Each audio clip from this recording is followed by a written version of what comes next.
অধীনস্থ কর্মচারীদের সাথে খবরদার খারাপ আচরণ করো না।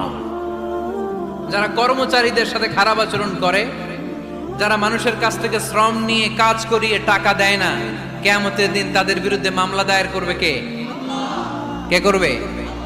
হাদিসে কুদসি সাক্ষী বিষ্ণু ঈসা ইসলাম বলেন, আল্লাহ তাআলা ফরমান, আনা খাসমুহুম সালাসাতুন আনা খাসমুহুম ইয়াউমাল কিয়ামা।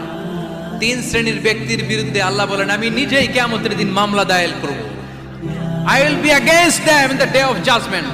Three categories of people, I will be against them in the day of judgment. তিন শ্রেণীর লোক কিয়ামতের দিন তারা ছাড় পাবে না।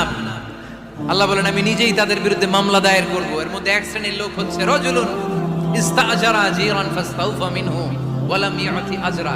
একজন শ্রমিক ভাড়া করে তার কাছ থেকে কাজ নিয়েছে, কিন্তু তার পারিশ্রমিক আদায় করে নাই। এরকম আছে না নাই? দাপট দেখায়। মেহনতি মানুষ, খেটে খাওয়া মানুষ